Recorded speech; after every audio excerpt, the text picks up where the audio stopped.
अशांत बांग्लादेश को पश्चिम बंगाल के कवियों और लेखकों ने दिया शांति का संदेश। अशांत बांग्लादेश को पश्चिम बंगाल के कवियों और लेखकों ने मिलकर शांति का संदेश दिया है। Every drop of water counts. SBM Gold's water tank is the most sustainable and durable water storage solution available. Our hashtag असली commitment. जलपाईगुड़ी जिले के मैनागुड़ी रोड स्थित कवि लेखक एवं पर्यावरणविद दिनेश चंद्र विश्वास के आवास पर बांग्लादेश की हालिया स्थिति को लेकर एक विचार गोष्ठी एवं सांस्कृतिक कार्यक्रम का आयोजन किया गया।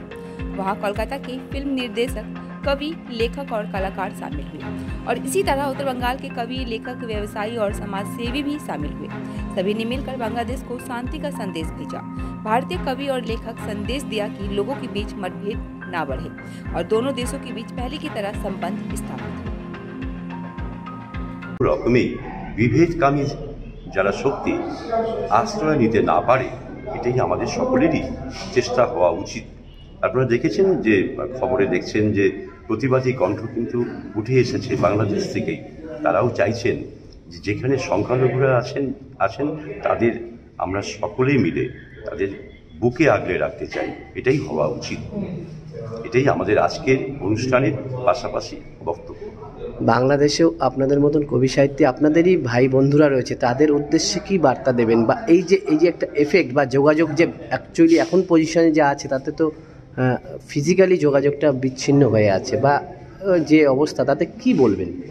বর্তমান অবস্থায় আমাদের প্রতিবেশী দেশে যারা সাহিত্যিক যারা আছেন তারাও কিন্তু প্রতিবাদী হয়েছেন। যারা ওখানে কিছুদিন আগে একটা সভা হয়েছে, হ্যাঁ, তো যিনি শাসক এখন সরকার পক্ষ, সেখানেও প্রতিবাদী কণ্ঠ ওখানেও গর্জে উঠেছে। তারাও বলছেন যে একটি দেশে সকলের সমান অধিকার, সকলের কথা বলার অধিকার, সকলের মৌলিক অধিকার থাকা উচিত, বাঁচার অধিকার সকলের আছে। এই ক্ষেত্রে প্রশাসকের যে কাজ সেটা প্রশাসক করুক, এটাই সাহিত্যিকরা চাইছেন, কবিরা চাইছেন। এটাই হচ্ছে দুই বাংলার, কিন্তু এটাকে দমিয়ে রাখা যাবে না। দুই বাংলাতেই কবি সাহিত্যিকরা গর্জে উঠছেন ধীরে ধীরে। হয়তো তারা চাপে আছেন, তবুও তারা বলছেন যে সকলে মিলে আমরা আমার নিজের দেশে থাকি। এটাই আমাদের বার্তা। তারাও গর্জে উঠছে। আপনার নাম আর পরিচয়? আমার নাম সৌমেন্দ্র দাস। আমি ময়নাগুড়িতেই থাকি। আমি এমনি সাহিত্য সংস্কৃতির সঙ্গে জুড়ে আছি।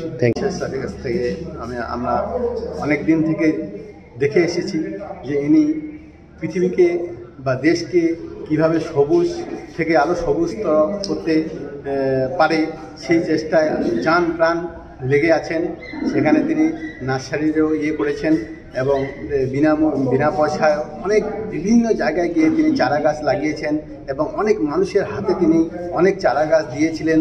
একটাই উদ্দেশ্য যে বিশ্ব উষ্ণায়ন থেকে আমাদেরকে বাঁচতে হবে এবং বাঁচাতে হবে। এই জন্য আজকে একটা ছোট্ট যে তিনি একজন কবিও এখানে একটা ছোট্ট আড্ডার আসর বানিয়েছেন। এই আড্ডায় এসে আরও অনেক কিছু জানতে পেলাম, শিখতে পেলাম যে বিশ্ব উষ্ণায়ন এবং কবিতা থেকেও অনেক কিছু জানা গেল। খুব ভালো লাগে। আপনার নাম আর পরিচয়? আমার নাম হচ্ছে নবিউল আলম, সাপটিবাড়ি, ময়নাগুড়ি ব্লক। পেশায় আমি একজন ব্যবসায়ী।